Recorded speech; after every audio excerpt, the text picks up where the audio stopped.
I was the perfect mother for 40 years. My children hate me for it. I have these albums, 17 of them. Brown leather covers, gold lettering on the spines, each one filled with newspaper clippings, certificates, report cards, photographs of award ceremonies. 40 years of achievements, organized by date, labeled in my best handwriting.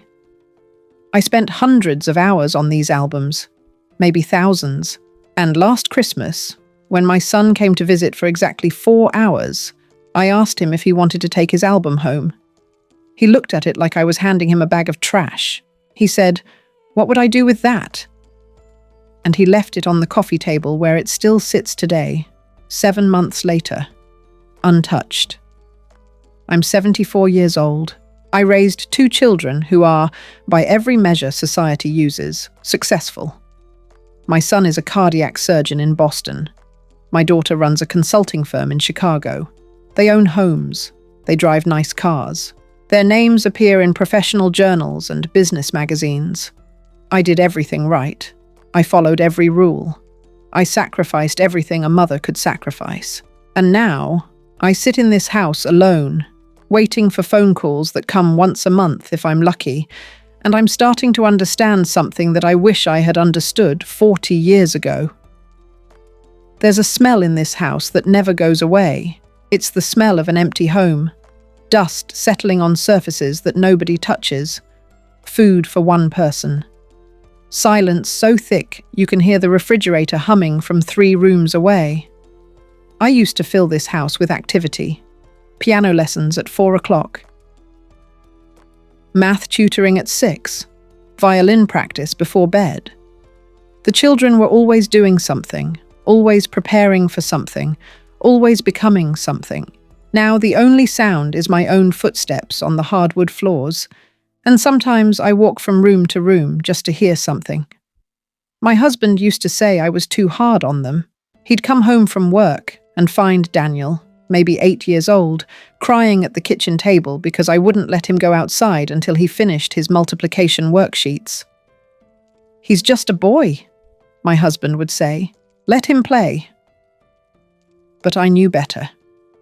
I knew what the world was like.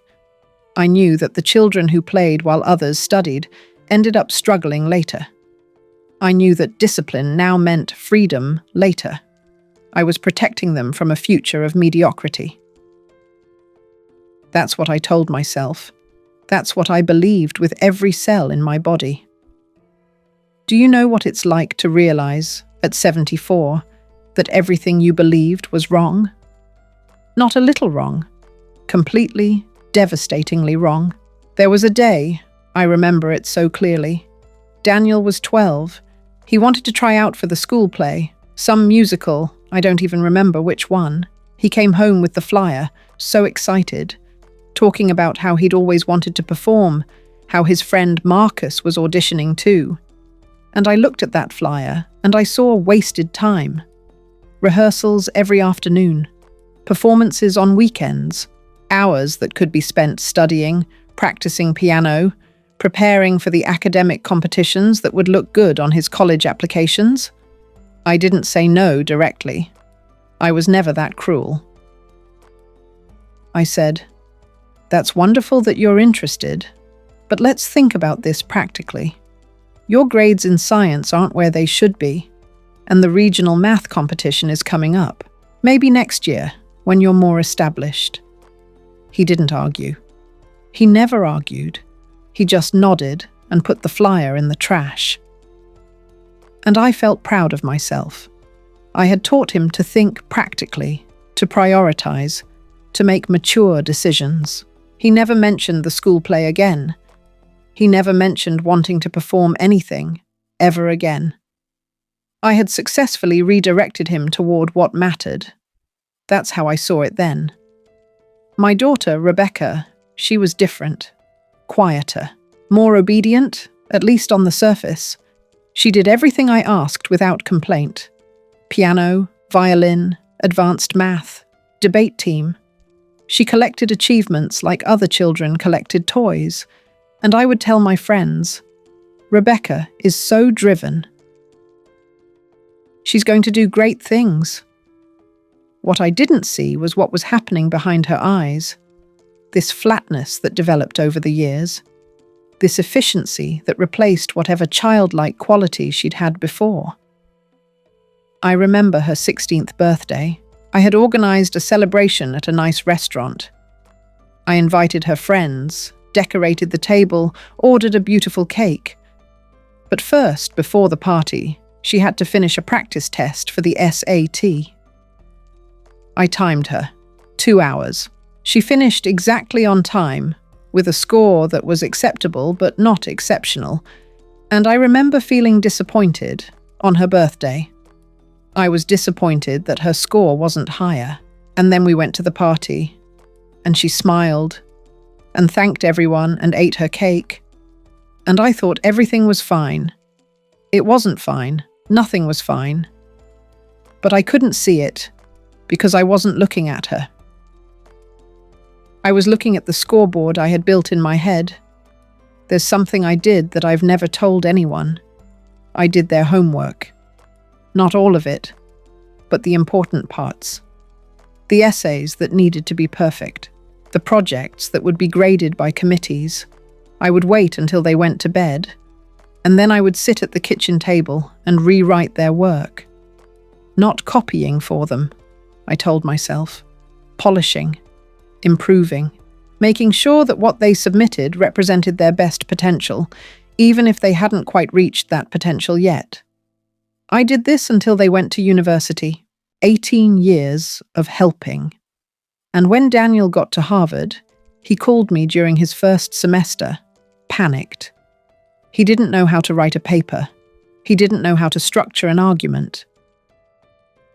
He had never actually done it himself, because I had always been there, fixing things in the night, like some deranged fairy godmother. I had to talk him through it over the phone, step by step, and even then, I was tempted to ask him to send me the draft, so I could just fix it. I thought I was giving them an advantage. I thought I was helping them succeed. But what I was really doing was telling them, over and over, that they weren't good enough on their own, that they needed me to be complete, that their own efforts would never measure up. People my age, many of us believed the same things.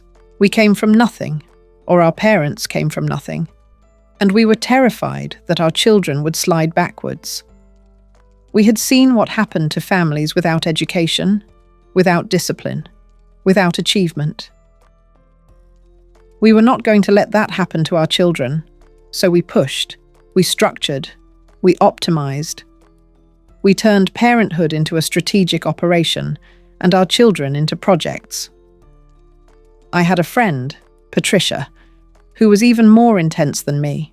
Her daughter was a concert pianist by 17, practiced 6 hours a day, won national competitions. Patricia was so proud. She used to say, all those sacrifices were worth it. But then her daughter turned 25 and had a breakdown. Stopped playing completely, told Patricia that she had never loved piano, that she had only done it because she was terrified of disappointing her mother. Patricia doesn't talk about her daughter anymore. I used to think Patricia had done something wrong that I hadn't. I used to think there was a difference between us. There isn't. My son came to visit 3 years ago. It was unusual because he almost never visits. He had a conference nearby, so he stopped in for dinner. We sat at this table, the same table where he used to do his multiplication worksheets, and we ate the meal I had prepared. Roast chicken, his favourite from childhood, though I don't know if it's still his favourite because I don't know anything about him anymore. And somewhere between the main course and dessert, he said something that I think about every single day. He said, "Mom, do you know why I became a surgeon?" I said, "Because you wanted to help people. Because you're brilliant. Because you worked so hard." He shook his head. He said, "I became a surgeon because it's the one profession where nobody asks how you feel. You just perform.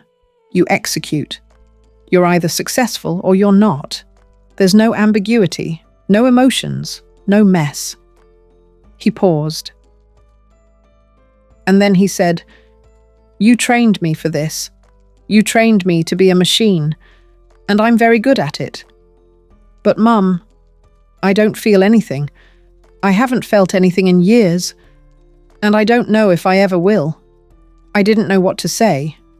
I made some excuse about the dessert and went to the kitchen and stood there with my hands on the counter, shaking. But that wasn't the worst part. The worst part came later, when he was putting on his coat to leave. He turned to me and said very calmly, like he was stating a medical fact, "You never loved me. You loved the project called my son. You loved the idea of what I could become. But me? The actual person? I don't think you ever saw me at all." He left. I stood in the doorway watching his rental car disappear down the street, and I wanted to run after him and tell him he was wrong. But I couldn't, because I wasn't sure he was wrong. When Daniel was 6 years old, he found a bird with a broken wing in our backyard. He wanted to keep it, nurse it back to health. He was so gentle with it, made a little bed out of an old shoebox, tried to feed it water with an eyedropper. I told him we didn't have time for this. We had his reading practice to finish, his math workbook, his piano lesson. I made him put the bird outside. I told him nature would take its course. He cried, but he did what I said. He always did what I said. I wonder sometimes what would have happened if I had let him keep that bird. If I had sat with him and watched him care for something fragile and small. If I had let him learn about gentleness instead of achievement. Maybe he would have become a different person. Maybe he would have become the kind of person who calls his mother just because he misses her, not because 3 months have passed and obligation demands it. Rebecca sends me money. Every month, a deposit appears in my account. More than I need. I've never asked for it, and she's never explained it. It just appears, like clockwork. And I think she believes this is love. I think she believes that providing for me financially is the same as being present. Because that's what I taught her. I taught her that love is investment, that caring is quantifiable, that you show devotion through results. She hasn't visited in 2 years. When I call, she's always busy. She says, "Let me call you back, Mum. I'm in a meeting." She never calls back. I leave voicemails that she responds to with text messages, short ones. Received, busy week. Talk soon. I have a photograph of her at 5 years old, messy hair, gap-toothed smile, holding up a drawing she made of our family, stick figures with big heads. She was so proud of that drawing, and I remember looking at it and thinking the proportions were wrong, thinking I should sign her up for art lessons so she could learn to draw properly. What was wrong with me? I'll tell you what was wrong with me. I was afraid. Terrified, actually. Terrified that my children would end up ordinary, that they would struggle, that they would suffer. And because I was afraid, I tried to engineer their success. I tried to eliminate uncertainty. I tried to control every variable. And in doing so, I eliminated something else. I eliminated them. The children I raised are not the children I gave birth to. Somewhere along the way, I replaced them with projects, goals, achievements waiting to happen. I stopped seeing their faces and started seeing their potential. I stopped hearing their words and started hearing their progress reports. My husband, before he passed, tried to tell me. He said, "They're going to leave someday, and they're not going to come back, and it'll be because they were never allowed to love us. They were only allowed to perform for us." I thought he was being dramatic. I thought he didn't understand how competitive the world was. I thought I knew better. He died 8 years ago. At his funeral, both children came. They sat in the front row, dry-eyed, composed. They shook hands with the guests. They handled the logistics with impressive efficiency. And then they flew back to their lives, and I was alone in this house, and I understood for the first time what my husband had been trying to tell me. I look at their eyes now, on the rare occasions I see them, during those brief visits where they check their watches every 15 minutes, and I see something that breaks me. I see duty. I see obligation. I see a task being completed. What I don't see is warmth. What I don't see is longing. What I don't see is the look a child gives a parent they actually miss. I created that. I did that to them. I took two human beings who came into this world capable of love and joy and spontaneity, and I trained it out of them. I replaced it with discipline and achievement and the cold satisfaction of success. Sometimes I imagine an alternate life, a life where I let Daniel keep the bird, where I let Rebecca draw with wrong proportions, where I said yes to the school play, where I didn't rewrite their essays at midnight, where I sat with them and talked about nothing, where I let them fail and struggle and figure things out on their own. In that life, maybe they wouldn't be as successful. Maybe Daniel wouldn't be a surgeon at a prestigious hospital. Maybe Rebecca wouldn't run her own firm. Maybe they would have ordinary jobs and ordinary lives. But maybe they would call me on Sunday afternoons just to talk. Maybe they would bring their children to visit and stay for more than 4 hours. Maybe they would look at me with something other than obligation in their eyes. I would trade everything for that. Every achievement, every award, every clipping in those 17 albums. I would trade it all for one phone call where my son says, "I just wanted to hear your voice, Mum." But I can't make that trade. The time is gone. The damage is done. My children are who they are, and I am who I am, and we are stuck in this arrangement of duty and distance that I built with my own hands. I had lunch with another mother from our old neighborhood a few weeks ago. Her daughter is a kindergarten teacher. Her son works at a hardware store.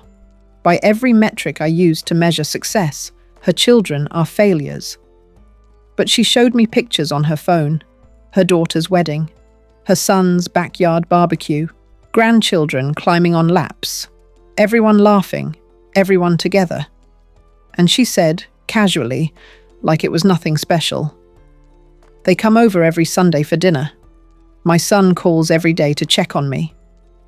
Every day. I can't imagine what that would be like. I can't even imagine what it would be like to expect a call. I'm not asking for sympathy. I did this. I made these choices. I was so certain I was right, so confident in my methods, so proud of my discipline. I looked at parents who let their children play and thought they were lazy.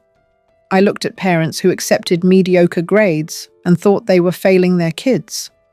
I thought I was the good one, the dedicated one, the mother who truly understood what children needed. I was wrong. About everything. The worst part, the part that keeps me awake at night, is that I can't undo it. I can't go back and be a different mother. I can't return their childhoods to them. All I can do is sit in this empty house with my 17 albums full of achievements that nobody cares about, waiting for phone calls that rarely come, wondering what my children were actually like. Because I never knew. I never let myself know. I was too busy turning them into something else. Daniel called last month. It was unexpected. He said he was thinking about cutting back his hours at the hospital, maybe taking some time off. He said he'd been feeling something strange lately, something he couldn't identify.